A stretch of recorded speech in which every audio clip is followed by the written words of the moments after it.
Olá, boa tarde a todas e a todos aí presente no plenário da Câmara Municipal de Araraquara. Eu sou o Gustavo Gandolfi. Eu quero começar a minha fala inicialmente me desculpando com todos em razão de um falecimento familiar, né, ocorrido hoje. A gente teve que não pôde estar presente, e aí eu vou pedir desculpas por isso, porque é em outra cidade, né? Uma cidade mais longe aqui de Araraquara, um pouquinho mais longe de Araraquara. Então, provavelmente não voltaria a tempo para nossa fala.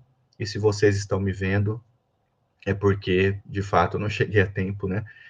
Em razão dessa eventualidade que nos atravessou aí nesse momento. De qualquer forma, eu não poderia deixar de estar com vocês nesse evento e nesse marco tão importante. E por isso, conversei com a Fabi e deixei gravado a minha fala. Prometo que tentarei ser uma fala mais curta, em razão de ser um vídeo, né? Fica um pouco mais ruim ficarmos aí olhando tanto para uma tela. Então, farei uma fala um pouco mais breve da que eu, de fato, tinha preparado, mas quero também ficar à disposição de todos. Não é? Depois vocês podem pegar com a Dani, com a Fabi, com a Carol, né, assessora da Fabi, o meu telefone, ou nas minhas redes sociais, @gugandolf, entrarem em contato para eventual dúvida, que eu, a Dani, estamos também à disposição. Quero agradecer imensamente à vereadora Fabi Virgílio por mais essa oportunidade. A Fabi, que foi quem, né, nos auxiliou com o projeto de lei, né, e é autora aí do projeto de lei do Dia Municipal das Altas Habilidades e Superdotação, aqui em Araraquara, um marco importante que nos retira da invisibilidade.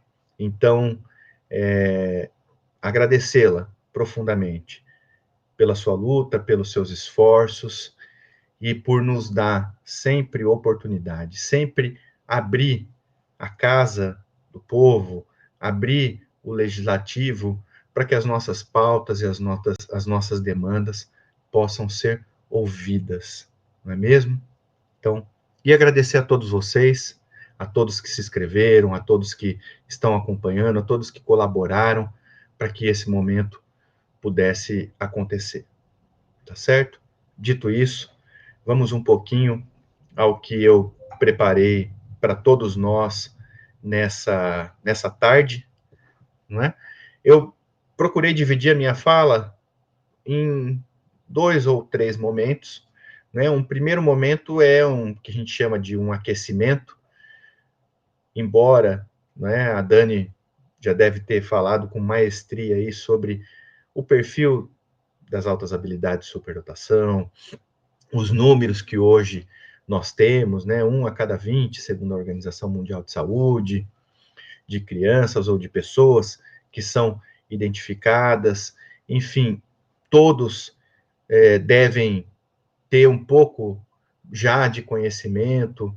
A Dani já deve ter deixado isso muito claro sobre o aspecto cognitivo, o aspecto do funcionamento das pessoas com altas habilidades, né, de como nós acabamos funcionando. E a minha primeira parte, então, ela vai para um aquecimento que caminha para um outro aspecto, né? Um aspecto do perfil do paciente, do perfil dessa pessoa que chega à clínica, de como nós chegamos à clínica à procura antes do processo de avaliação, né? E também como nós, agora eu aqui, enquanto psicólogo, como nós recebemos as crianças, os adolescentes ou os adultos que chegam à nossa clínica. Qual que é mais ou menos esse perfil? Esse perfil é um perfil um pouco que chega de uma certa forma disfuncional, não é? Ninguém ou poucos chegam à clínica com um perfil de funcionalidade boa, equilibrada, né? Via de regra, ao chegar à clínica, nós já recebemos os pacientes, esse perfil, que já chegam na clínica com algumas disfuncionalidades, mas, acima de tudo, com dificuldades de compreensão, seja dos pais, seja dos pares, seja dos colegas, seja dos professores, seja da coordenação da escola, da coordenação universitária, enfim, seja da onde for, há muito ainda desse desconhecimento em razão dessa disfuncionalidade. Então, por exemplo, chega lá o paciente com um alto nível de energia e um baixo controle de impulsos. Ah, mas será que isso não é um TDAH? Não. Ou, olha, não, ele ou ela são muito sérios, muito preocupados com questões morais, éticas, filosóficas, né? Uma pessoa mais recolhida. Será que não está deprimido? Será que não está deprimida? Né? É perfeccionista, espera muito de si, muito dos outros, obcecado por justiça, não é? Dificuldade com sono, pesadelos, insônia. Olha, será que não há aí alguma questão envolvendo essa pessoa, um transtorno de ansiedade, né? Essa criança? Será que ela não é muito ansiosa?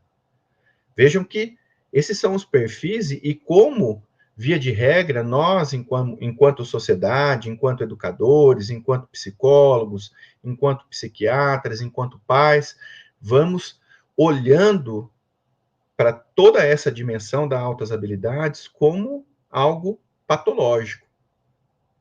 Ah, é sensível à luz, sensível à etiqueta, a som, né? É muito sensível. Será que isso não é TEA? Não é? Será que não é o transtorno do espectro autista que está aparecendo? Uma intensidade emocional muito grande. Ah, eu acho que isso é falta de limite em casa. Lá na escola, dificuldade no relacionamento interpessoal, quer mandar nas brincadeiras. Ah, é mimado demais. Deve ser isso.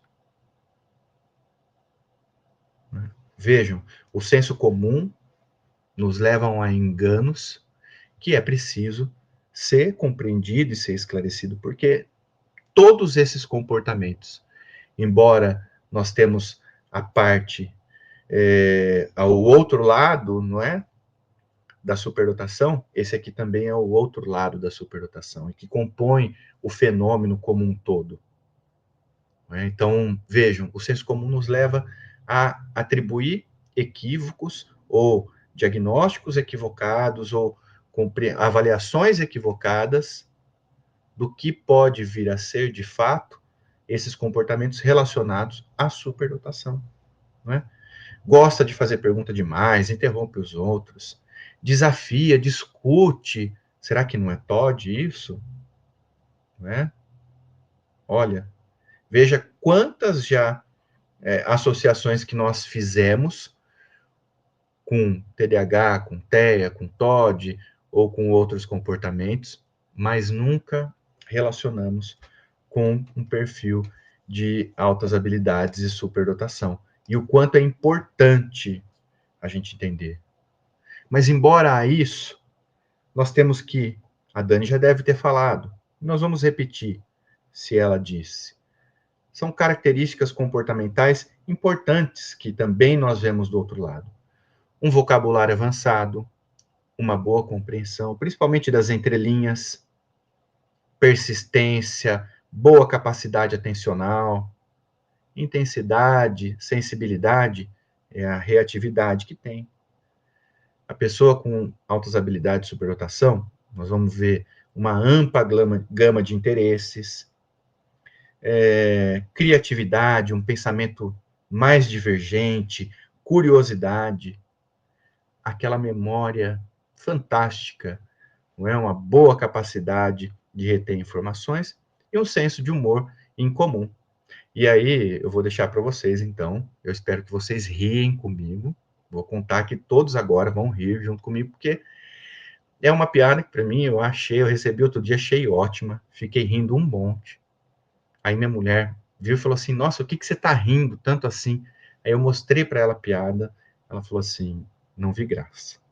Então eu vou deixar, vamos ver, depois vocês me contam aí quem riu, quem não riu, tá? Porque eu acho sensacional. O que é pior do que ser atingido por um raio? Vocês sabem? Não? Alguns já sabem? Alguma pista? Bom, pior do que ser atingido por um raio é ser atingido por um diâmetro, não é? Porque são dois raios, entenderam? É muito bom. É isso, né? Tá bom. Para ninguém teve graça aí, tá? Tudo bem. Eu achei muito engraçado, tá bom, gente? Eu espero que vocês possam se divertir comigo, não é? Enfim, um senso de humor em comum também nós vamos encontrar. Então, aquelas foram características comportamentais. Vamos falar um pouquinho das características socioemocionais que nós encontramos. Quais? São mais intensos no posicionamento, não é? Em virtude da própria complexidade intelectual e da sensibilidade emocional, nós teremos uma intensidade maior nos próprios posicionamentos. Conseguem responder a vários estímulos, externos ou internos, simultaneamente. Né? Então, outra característica socioemocional é essa possibilidade de estímulos externos ou internos, a resposta ser rápida, não é? E responder isso de forma tranquila, simultânea. São emotivos, concentrados, produtivos, perfeccionistas, na sua grande parte. Tem uma consciência sobre si mesmo muito aguçada, um senso de justiça, um desenvolvimento moral mais avançado, e pode se sentir frustrados com um programa acadêmico monótono, não é? Via de regra, pode se sentir muito frustrados com um programa acadêmico monótono. Olha, porque a gente avaliou uma jovem, né, que no ensino médio ela recebia as avaliações de matemática e ela só colocava o resultado, né, nas equações. E a professora zerava a prova. Ela falou, mas por que eu tenho que repetir toda a operação se eu já fiz ela mentalmente e o resultado é esse? Por que eu tenho que seguir esse caminho? A criança, às vezes, que já está alfabetizada, por que eu vou ter que ficar escrevendo, fazendo o exercício da letra, do treino da letra, se eu já sei escrever essa letra? E eles vão se sentir muito frustrados com isso. E isso, né, essa frustração excessiva em razão de um programa que é um programa regular, mas será um programa monótono, acadêmico, vai gerar essa frustração. Então, essa é uma característica também socioemocional. Dentro dessas características, como a gente disse, né, a persistência, a rapidez do pensamento, um não conformismo, né, apresenta um não conformismo, uma fúria por dominar, por compreender aquele assunto até o fim, né, e até o fim se esgotar, tendem a se isolar por não se identificar com seus pares, muitas vezes negam os próprios talentos por uma necessidade de se encaixar aquele contexto e por já se sentir desencaixado demais daquilo, né, nega o talento. É melhor eu ficar num lugar de pertencimento do que ser quem eu sou, porque aparentemente eu estou estranho. Aparentemente eu estou fora do que todos ali estão agindo. E isso pode até gerar uma certa confusão com a falta de esclarecimento e reconhecimento do seu potencial. Porque, mas é superdotado, mas não tira nota boa em tudo. Né? Essa é uma das falas que muitos professores, a gente vê muitos educadores, muitos profissionais da saúde, inclusive, que ainda acreditam que o superdotado, ele deve ser aquela pessoa que tira nota 10 em tudo.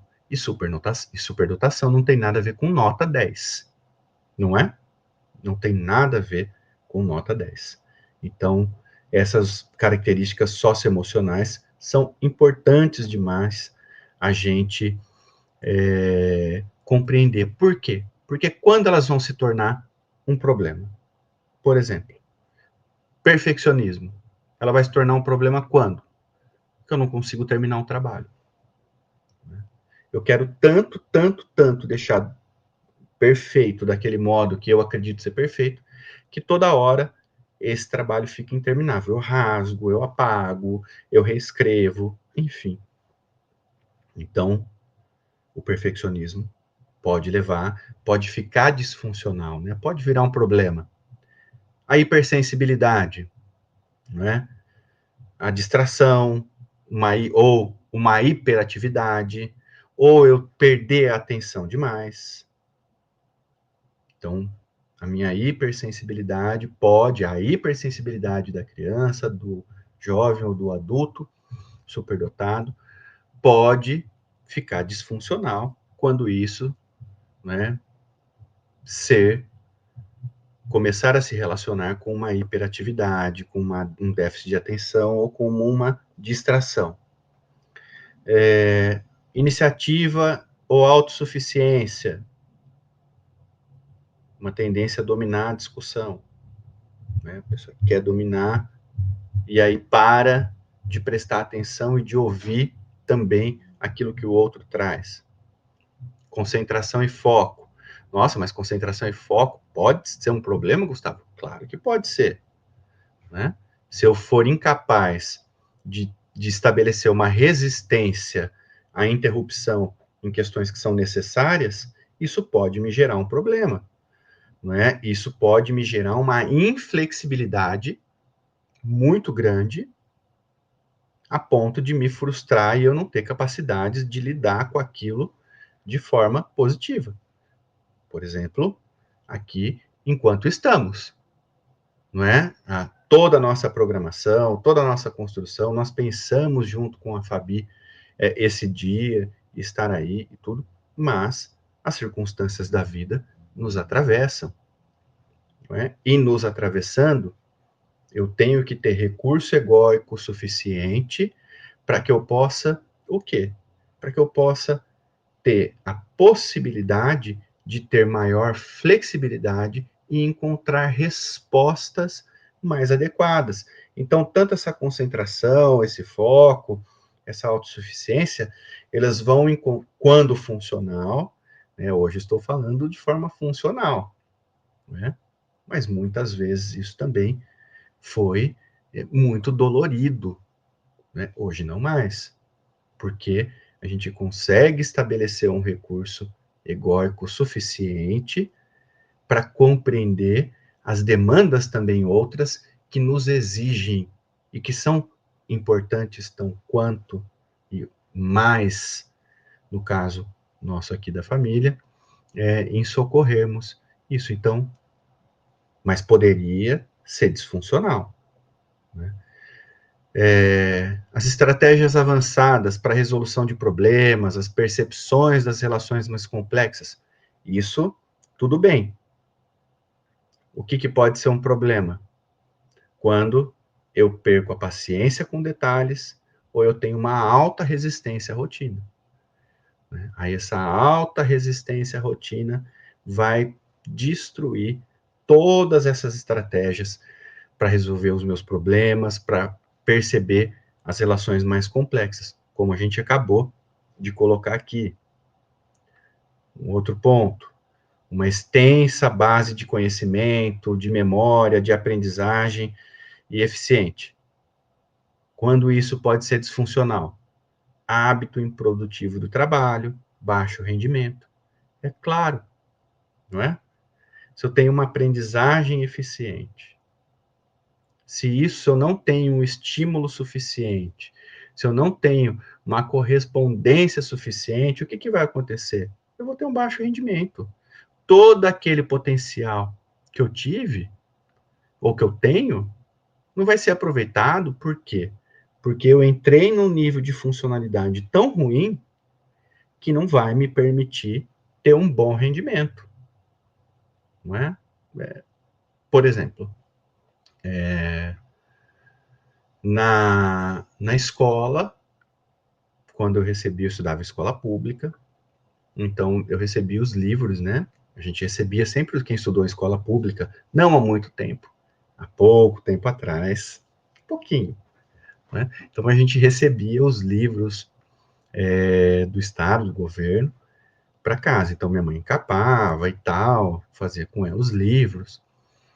E aí eu pegava os livros e eu ia lendo, ia mexendo neles e eu ia fazendo, né? Então eu chegava e fazia o livro do ano inteiro muito antes, né? E aí eu era punido por isso, porque eu não devia ter feito, não pela minha mãe, né? Mas na escola, né? A professora me punia porque eu tinha feito aquilo. Então eu não devia ter feito isso, eu não devia ter feito aquilo, eu tinha que ter esperado, enfim. Vejam, qual foi a lógica que eu entendi? Que eu só precisava passar de ano. Que ninguém ali estava preocupado, que não adiantava eu reclamar, que não adiantava eu querer aprender, que eu só precisava passar de ano. Então o que eu fazia? Eu não estudava. Eu ouvia tudo que o professor falava na aula, aprendia, fazia prova, né? E fazia bagunça o resto da aula. Tanto que minha mãe sempre ouviu de mim, gente, que eu era o melhor e o pior aluno da sala de aula. Então vocês veem, né? E fica improdutivo, né? Vai ter um baixo rendimento, porque olha o quanto nós poderíamos ter aproveitado. E quantas crianças, quantos adolescentes e quantos adultos aí na vida universitária, na vida acadêmica, não têm essa dificuldade, né? E isso vai estar também falando com o inconformismo e com a independência.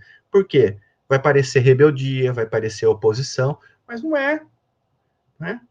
É, eu tenho uma aprendizagem eficiente, eu tenho uma extensa base de conhecimento, a minha memória funciona de uma forma diferente. Se eu não tenho algo que me estimule nisso, vai parecer que eu sou rebelde, que eu não quero estudar e meu rendimento vai estar lá embaixo.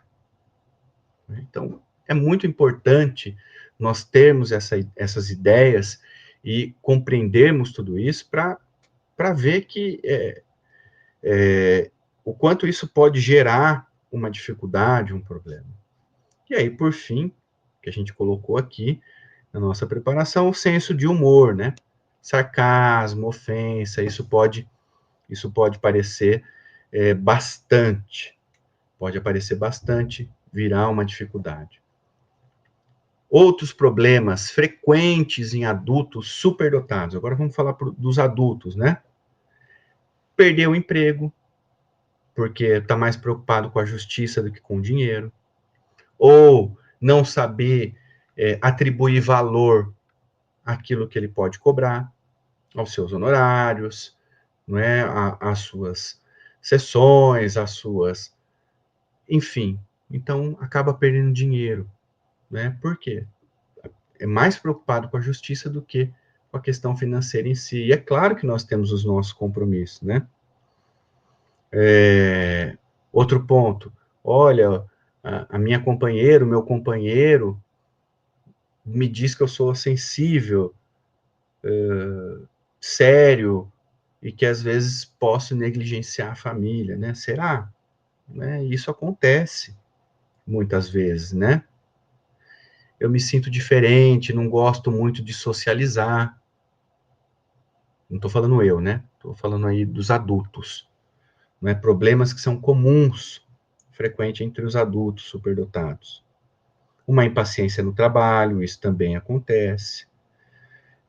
se sente obrigado a desafiar o pensamento dos outros, dificuldade em se relacionar a longo prazo, a dificuldade em encontrar pares que compartilhem desses interesses, e aquela sensibilidade, né, que encontra em casa, ela também vai estar ligada a essa intensidade no trabalho ou em casa. E isso pode, uma intensidade nos teus focos, pode levar a esse lugar de negligência. Algumas outras características que nós gostaríamos de destacar, não é? O idealismo, um idealismo muito grande, imaginam como as coisas deveriam ser, e se frustra quando não alcança esse ideal. A gente percebe as inconsistências, as hipocrisias, ficamos assim consternados com a injustiça e se isolamos, se deprimimos, ou acabam até se tornando pessoas raivosas, cínicas, mas porque é algo que uma ideia ela já está estritamente pronta, desenvolvida, e o ideal de promover um bem, por exemplo, comum, né? E isso não se realiza. É muito frustrante. E se não tiver um manejo egóico, um cuidado clínico, isso pode acarretar numa depressão, né? Uma depressão existencial, aí muito, muito grande. Vou dar um exemplo para vocês, né? Dessa frustração, o quanto ela pode ser muito grande. Logo depois da nossa identificação, com altas habilidades lá com a doutora Denise Breiro, no Núcleo Paulista de Atenção à Superdotação, eu pensei, olha, a gente precisa criar alguma coisa, pelo menos no âmbito municipal, aqui de Araraquara, para que isso comece a ser aventado, né? Então, eu fui pensando numa lei em que pudesse ter o dia municipal da superdotação e mais, que a gente pudesse estabelecer os núcleos de ensino, os projetos de parceria para, principalmente nas redes públicas, a formação dos professores, estabelecimento de currículos e de salas de recursos ou de programas mais avançados para aqueles alunos da rede pública que pudessem ser identificados por um programa público para ser feito isso, né? Então, o ideal era esse, né? Contatei a Fabi a gente foi trabalhando nisso, a Fabi mandou aí para o Legislativo o, o, no, o projeto de lei, né? Aí o jurídico da Câmara com o da Prefeitura falou, olha, Fabi, isso aqui nós não vamos passar, porque isso aqui é competência daqui, competência de lá. A gente mostrou, né? A Fabi viu e ela também pesquisou, e ela viu que essa competência não era, mas que ou a gente teria uma lei municipal já como um começo, para a partir daí começarmos outros caminhos, ou não teríamos. Então, há uma frustração muito grande, houve uma frustração muito grande, mas, acima de tudo, não é? O ideal pôde prevalecer, a gente pôde trabalhar isso internamente, trabalhar isso com a Fabi, para que a gente pudesse estar aqui hoje falando, não é? Porque senão nós teríamos um outro dia 10 de agosto e não estaríamos, né? E é um ideal que vai além, né, de qualquer outra questão, né? Nunca foi uma questão de preocupação com monetária, sempre foi a preocupação com esse ideal, né? E a Fabi, ela é responsável direta para que a gente pudesse hoje tá aqui e tá falando disso, né? Mas vejam, houve uma frustração, né? Mas como já há recursos suficientes para lidar com isso, então essa demanda ficou diminuída, não é mesmo? Mas ainda assim, há essa questão desse ideal, né? E quando a gente estava fazendo, até consultei a Denise, né? A Denise falou, Gustavo, assim, de todos que eu avaliei até agora, você está sendo o primeiro a estar tendo esse movimento, não é? Para criar esse projeto de lei. Junto, procurou o legislativo, e aí a Fabi, que é a grande autora desse nosso projeto de lei, né? Tão importante. Então, para vocês entenderem essas características. E a outra que nós sabemos aí, essa assincronia, que todos já ouvem, né? Essa assincronia no desenvolvimento, que é um pouco da a sintonia, né? Fora de sintonia, tanto entre os pares como internamente. Então, são aquelas. Não há um movimento síncrono entre o intelectual, o motor, o social e o emocional, né? Há sempre degraus de desníveis, às vezes muito grandes, entre até mesmo o intelectual e o motor, o social, principalmente nas crianças menores, né? Nós vemos isso muito nas crianças menores. Essa sincronia ela fica muito mais evidente nas crianças menores, onde há um alto nível de desenvolvimento cognitivo, mas o social ou o emocional ainda está aqui embaixo. O motor ainda está aqui embaixo. Aí a professora vai falar assim: ah, mas ela não sabe segurar a tesoura direito, não é? Para fazer o corte com a tesoura. Veja, olha, é uma falta de conhecimento, mas é superdotado, mas não sabe segurar a tesoura direito. Uma falta de conhecimento, né? Porque essa assincronia motora, ela acontece, o aparato biológico não está acompanhando ali ainda o desenvolvimento cognitivo, intelectual. Né? O intelectual está lá na frente, o fluxo de pensamento, de conhecimento está lá na frente. E eu cortar com a tesoura o papel, ainda eu estou num processo de aprendizagem. Né? Então, a superdotação, ela vai passar por esses caminhos. E a gente está dizendo tudo isso porque vários desses comportamentos, eles podem levar a um encaminhamento do profissional da saúde que, por desconhecimento, interpreta como um problema. Raramente esses comportamentos são encaminhados para avaliar um potencial intelectual ou criativo. Via de regra, né, a gente vê muito o quê? A gente vê muitas confusões diagnósticas, como TEA, como TDAH, como TOD, como transtorno afetivo bipolar, como borderline e etc. Né? Via de regra, esse desconhecimento dos profissionais, seja dos profissionais de saúde, sejam dos educadores, sejam dos próprios pais, levam a essas confusões diagnósticas. Não é? Um outro ponto que a gente gostaria de dizer aqui é sobre a sobreexcitabilidade. Não é? Nós temos, então, esse outro fator, que é a sobreexcitabilidade intelectual, imaginativa e emocional. Além dessas, nós temos uma sobreexcitabilidade psicomotora e sensorial. Não é? Cada uma delas, não é? Cada uma delas com as suas características em particular.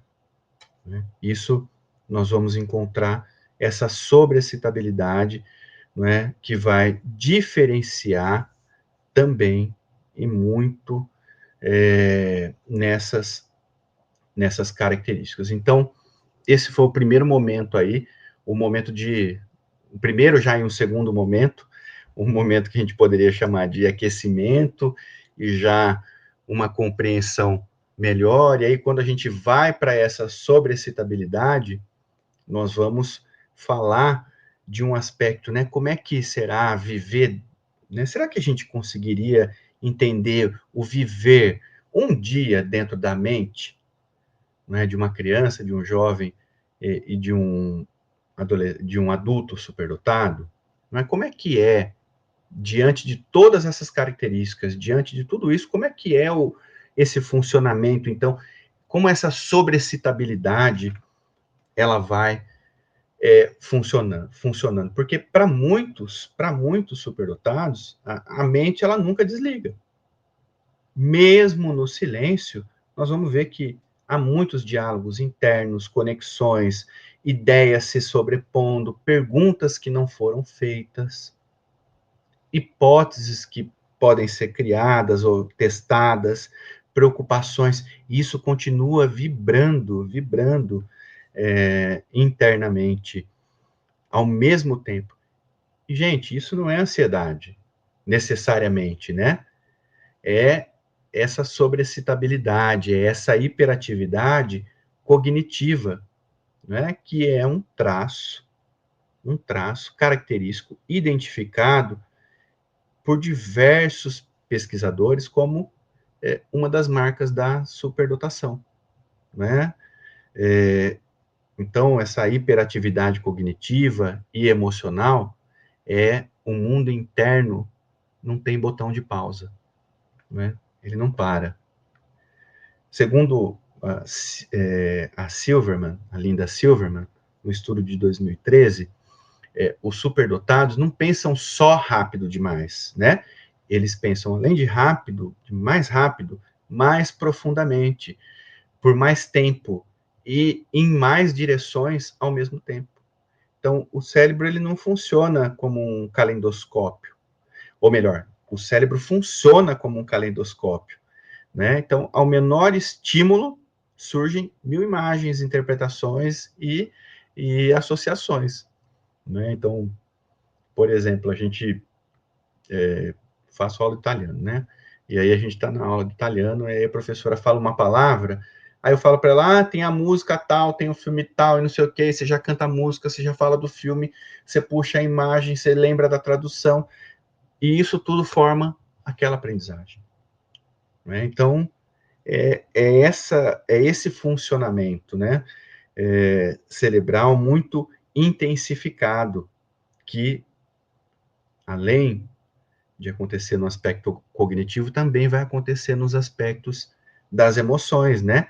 O Dabrowski, na sua teoria da desintegração positiva, ele descreve o que chamou de sobreexcitabilidade emocional, que é um tipo do quê? Um tipo de uma hiperatividade afetiva, e que leva o superdotado a sentir de forma muito mais intensa, muito mais duradoura e muito mais empática do que a média da população, né? Então, ele vai colocar essa sobreexcitabilidade emocional ou essa hiperatividade afetiva, que é esse sentir com muito mais intensidade, não é? E também de forma mais duradoura e muitas vezes mais empática do que a média que nós temos.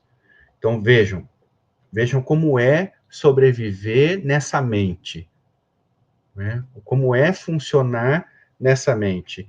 E aí, o superdotado na prática, ele faz o quê? Pensa demais em tudo que pode dar errado, né?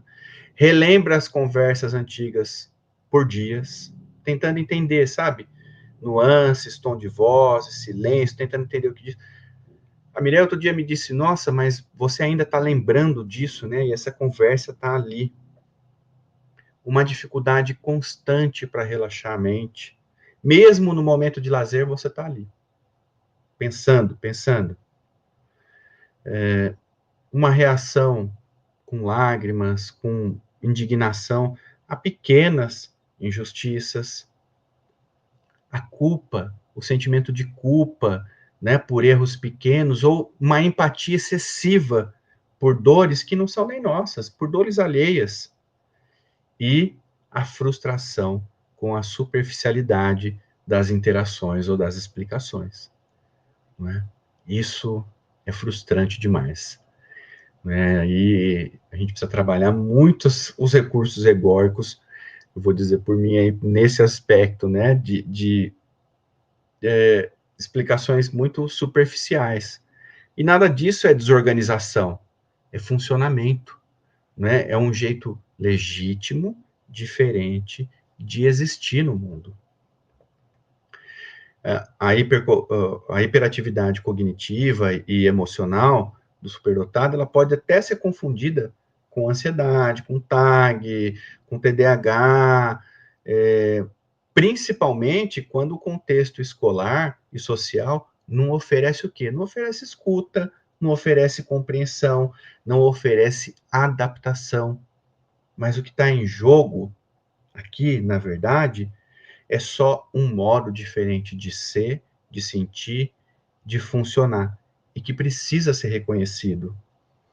Porque nem toda mente acelerada, ela é desregulada, nem toda mente é desregulada. Às vezes, é só muito mais sensível, muito mais complexa e intensa do que o mundo sabe acolher, do que a gente aprendeu a acolher, né? Ela não está desregulada. Ela só precisa ter uma forma de compreender, né? E aí, a hiperatividade cognitiva, ela, nos superdotados, ela não é não é a mesma coisa que uma inquietação desatenta. A gente não pode confundir, tá? Ela é um funcionamento cerebral intensificado, que opera em alta velocidade e com muitas ou múltiplas conexões simultâneas. Ela não é aquela inquietação desatenta.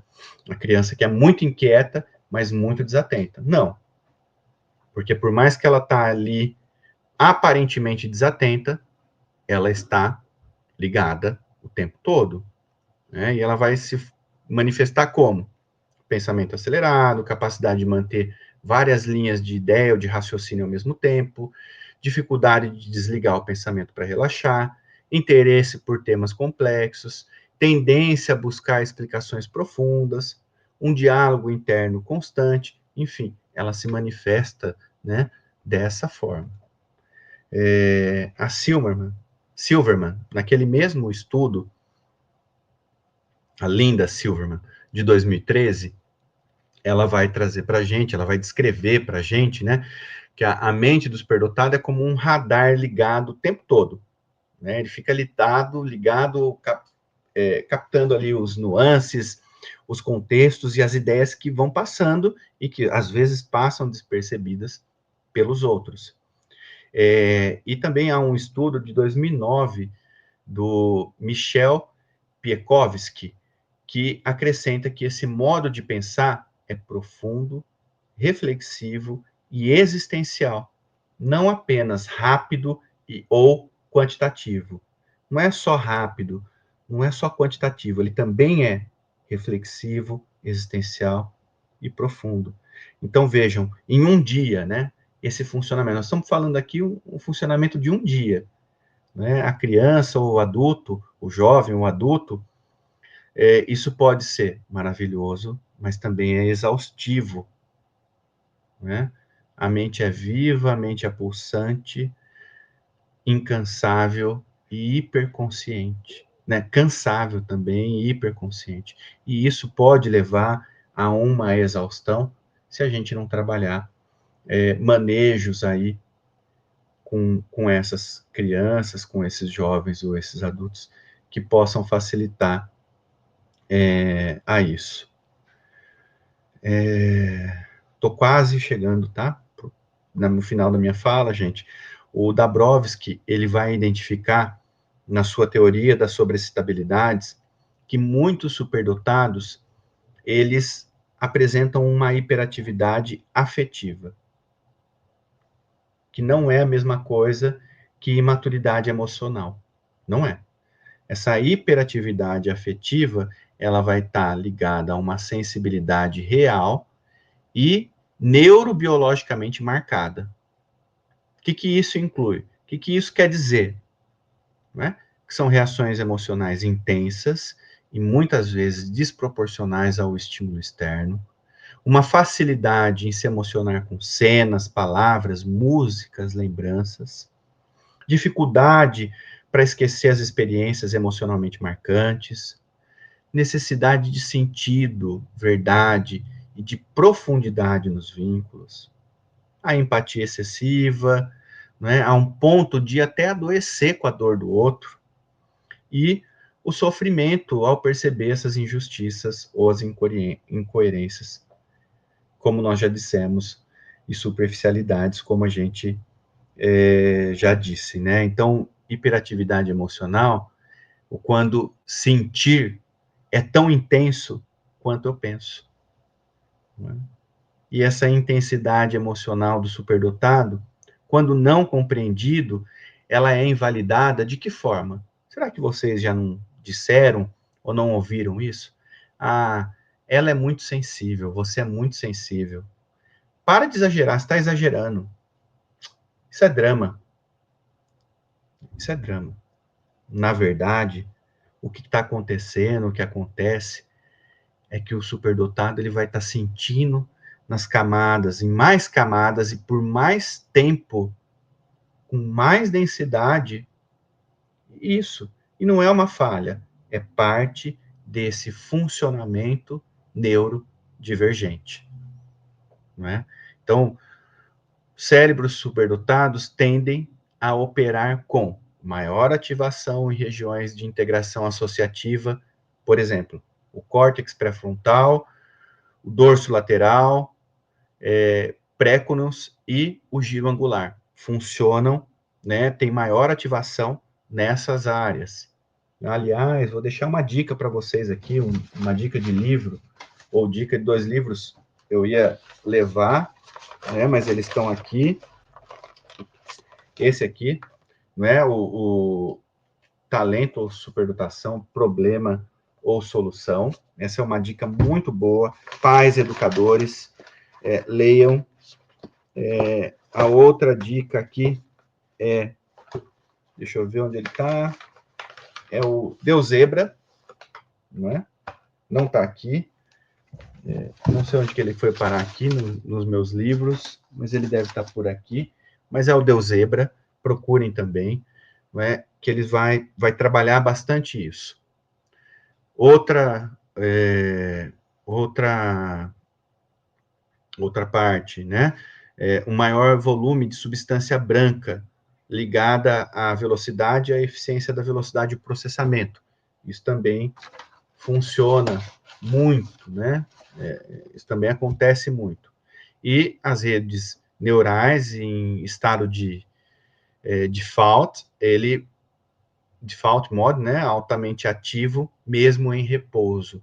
Essas redes neurais, elas ficam funcionando muito ativas em repouso, né? Isso não significa dizer que mesmo, ou melhor, isso significa que mesmo quando a mente deveria descansar, ela está ativa, fazendo conexões, prevendo cenários, repassando falas, eventos ou buscando sentido para as coisas, né? E a Silverman vai descrever a mente do superdotado como estando em constante estado de alerta, observação e associação profunda, ou seja, como uma consciência ampliada e constante, né? E aí, Richard Haller vai descrever esse funcionamento como uma eficiência bioenergética, olha que bonito, superior, que pode ser uma bênção, mas também uma fonte de sofrimento mental, né? O que a gente pode fazer, então, em prol do superdotado? Primeiro, reconhecer que superdotação não é só QI ou desempenho escolar. Não é, né? Não é só o número do QI, nem só o desempenho escolar. É uma forma singular de estar no mundo. Oferecer ambientes onde esse pensamento e essas emoções elas possam respirar, elas possam ser validadas. Então, uma aprendizagem significativa e desafiadora, a validação emocional na correção constante e a liberdade para ser, perguntar e se expressar. Outro ponto, evitar rótulos, não é? Rótulos patológicos, patologizantes, não é? Quando não há adoecimento. Porque, gente, nem todo o cérebro está quebrado. né? Nem todo o cérebro tá quebrado, né? Muitos só estão em sofrimento por falta de acolhimento. Então, isso nós podemos fazer em prol dos superdotados, né? E o superdotado não precisa ser consertado, precisa ser compreendido. Não é sobre se acalmar, é sobre ser acolhido na própria forma de viver. Isso é o mais importante. Não é sobre se acalmar, é sobre ser acolhido na forma de viver. E aí nós entramos, né, na nossa última parte, que eu vou falar rapidamente, que é a inclusão também, né? E inclusão, quando nós falamos de inclusão, nós falamos em equidade. Nós não falamos em. Sabe aquela imagem que é muito famosa quando a gente fala de inclusão, que são aquelas três garotos, aquelas três pessoas assistindo a um jogo, né? E aí, geralmente, coloca-se inclusão tem uma cerca e essas três pessoas, e aí coloca-se uma caixinha para os outros ficarem no mesmo tamanho, né? Isso não é inclusão, né? Inclusão é a gente retirar a cerca. Inclusão é remover barreiras. Isso é falar em inclusão. Inclusão é equidade. Não é apenas dar as mesmas oportunidades, né? É remover as barreiras para isso. E o superdotado, sim, precisa também de inclusão. E é por essa razão que nós temos a Constituição Federal, que nós temos a LDB, né? A Lei de Diretrizes e Bases da Educação, que vai tratar, né, lá um dispositivo específico para isso, que vai tratar sobre a aceleração. Nós temos a resolução, por exemplo, número 4 do MEC, que vai falar sobre o enriquecimento. Nós temos outras resoluções e outros documentos legais que servem de escudo, que servem de respaldo para esse processo de inclusão. Mas a inclusão não basta ser só uma inclusão legal. Ela primeiro deve acontecer, como a gente disse, ali, não é? Uma aprendizagem significativa, na validação emocional, na liberdade para se ser, isso dentro das nossas casas, isso nos ambientes sociais e também na escola, não é? Porque compor todo esse contexto. Há uma fala da Pato, a Pato, ela fala que as escolas não são tábuas rasas, em que o legislador exprime o seu pensamento e isso deve ser cumprido. Ela fala que há uma grande diferença entre o pensamento do legislador e o que se acontece na escola, né? E de fato há, não é? De fato há. É preciso fazer com que esse pensamento e a escola elas possam chegar o mais próximos um da realidade da outra. Porque se nós formos olharmos aí as leis sobre inclusão, embora elas falam sobre a inclusão, nenhuma delas vai trazer efetivamente a forma de incluir, né? Tem até um estudo do pesquisador da Unesp, não é a Unesp de Araraquara. Esse estudo ele foi do ano passado. É um estudo do ano passado. É um estudo do ano passado, eu usei do ano retrasado, usei na minha dissertação de mestrado, parte dele para falar sobre isso, porque ele vai trabalhar muito essa ideia da inclusão e das leis como servirem apenas como algo mais informativo do que propriamente efetivo. Então, o incluir, ele deve também passar por esse lugar, compreendendo essa fala da Pato, né? A escola não é tábua rasa, né? Então, nós, enquanto educadores que somos, enquanto psicólogos da educação, ou psicólogos educacionais, que podem estar presentes, ou que são, ou outros profissionais psicopedagogos, né, que compõem esse conjunto nessa construção, coordenadores, diretores, compõem esse conjunto nessa construção, eu preciso entender que existe o aparato legal que ampare, que escuda esse estudante, mas existe a minha realidade da escola. A partir daí, desenvolver currículos, desenvolver adaptações e enriquecimento, mas de forma a pensar como esse aluno superdotado, ele também possa ser incluído. Durante muito tempo, nós caminhamos pensando apenas no aspecto da deficiência.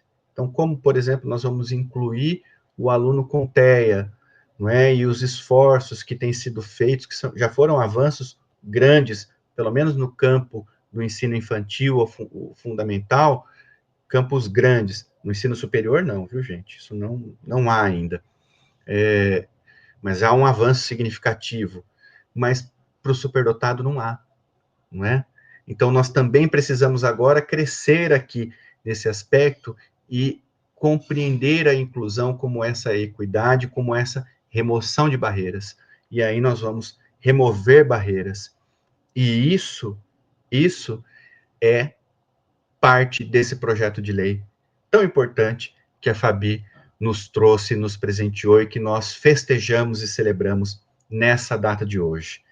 Não é? Essa lei do Dia Municipal da Superdotação, porque esse é um marco para não estarmos mais na invisibilidade, no invisível, e podermos, a partir daí, começar todo esse processo, tá certo? E, para terminar, eu gostaria de ler para vocês aqui um pedacinho do Khalil Gibran, eu tinha separado, que fica aí uma mensagem para todos. Então, aqui é um pequeno texto do Khalil Gibran, e ele diz, e aí especialmente aos pais que estão presentes, aqueles pais que vão ouvir, enfim, aqueles que são pais, e aí nós não estamos falando só apenas da superdotação, tá bom? Mas para todos vocês, seus filhos não são seus filhos, são os filhos e filhas da vida desejando a si mesmas. Eles vêm através de vocês, mas não de vocês. E embora estejam com vocês, não lhes pertencem. Vocês podem lhes dar amor, mas não os seus pensamentos, pois eles têm os seus próprios pensamentos. Vocês podem abrigar seus corpos, mas não as suas almas, pois as suas almas vivem na casa do amanhã, que vocês não podem visitar nem mesmo em seus sonhos. Vocês podem lutar para ser como eles, mas não procurem torná-los iguais a vocês, pois a vida não volta para trás. Não espera pelo passado. Vocês são o arco de onde seus filhos são lançados como flechas vivas. O arqueiro vê o alvo no caminho do infinito, e ele curva vocês com seu poder para que suas flechas possam ir longe e rápido.